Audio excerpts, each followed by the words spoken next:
जीवन रसमय हो जाता है, जीवन रस स्वरूप हो जाता है, रस से एकाकार जीवन में महारास का उद्भव हो जाता है, वो प्रेम तत्व है।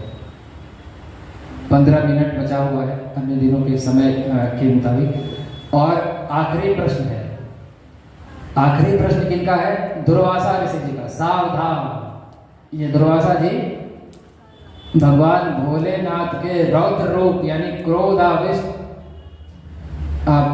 भाव से विभूषित होकर महर्षि अत्रि और अनुसुईया के यहाँ प्रकट होते हैं। ये अनुसुईया के पुत्र हैं दुर्वासा ऋषि, और इनके भाई दत्तात्रेय जी भगवान विष्णु के रूप, ये भगवान शिव के, और एक चंद्रमा भगवान ब्रह्मा जी के, 3 पुत्र। तो दुर्वासा ऋषि जी, आप कल्पना कीजिए दुर्वासा ऋषि जी की तपस्या, और वो मथुरा क्षेत्र में ब्रजमंडल में गायत्री महामंत्र के महानतम साधक थे। उनके भीतर जो तेज था वो मां गायत्री का तेज था, और उन्होंने जो देवी कुंती को विवाह से पूर्व मंत्र दिया था उनकी सेवा से प्रसन्न होकर, ये कौन सा मंत्र था?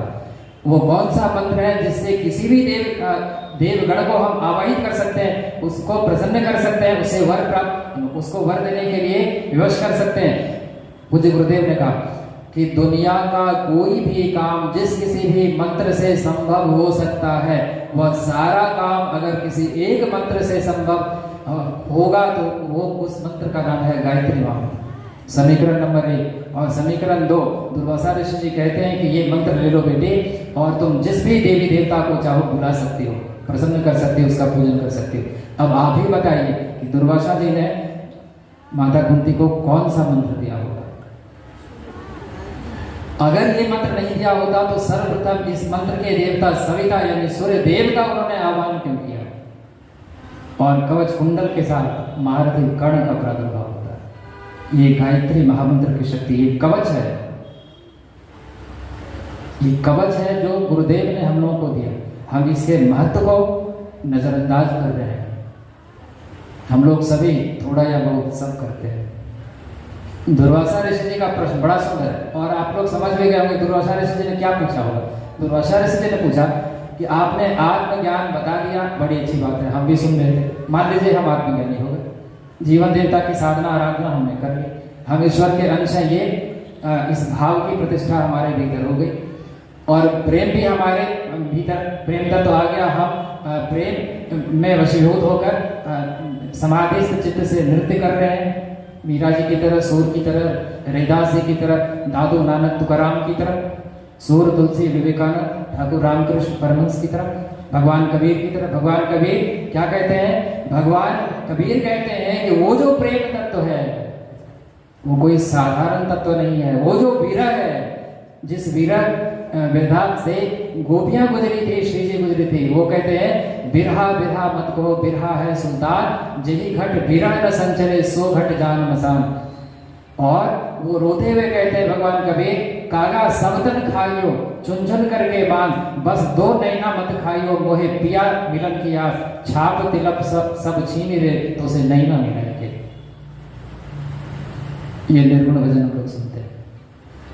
कबीर कबीर मत कहो जाओ यमुना के तीर, एक एक गोपी के प्रेम में बहे 100 कबीर। ये प्रेम तत्व की प्रतिष्ठा भगवान कबीर करते। ऐसा नहीं कि वो केवल निर्गुण ब्रह्म के उपासक थे।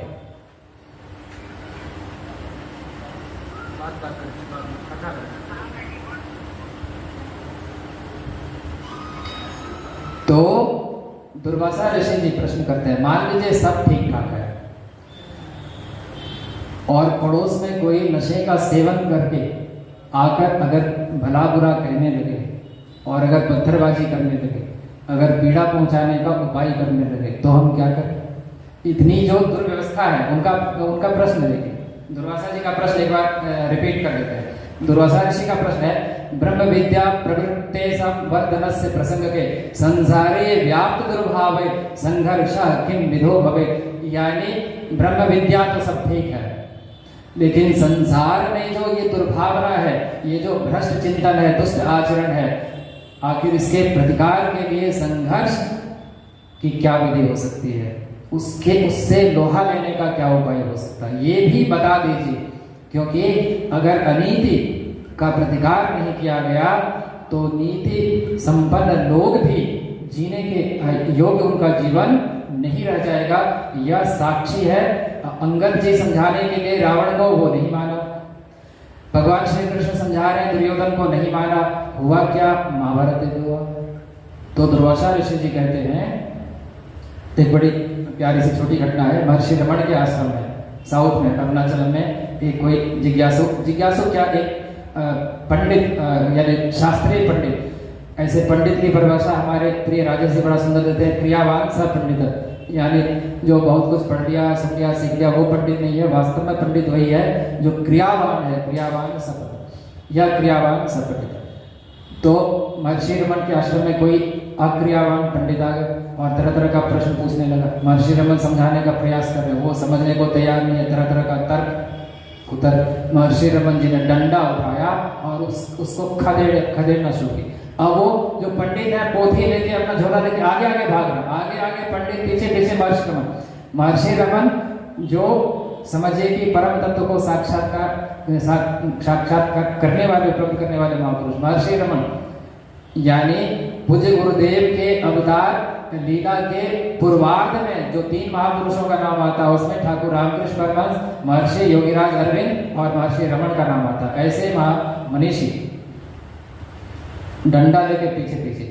बड़ा सुंदर दृश्य था। आश्रमवासी एक टक निहार रहे थे कि आज इनका ये स्वरूप पहली बार देखने को मिला। और उधर वो जो काफी दूर चला गया, पंडित थोड़ा पीछे भी मुड़ के देखता था कि रुका कि नहीं। बहुत दूर भागने के बाद जब महर्षि रमन लौटे तो फिर वो अपने आसन पर विराजमान होते हैं और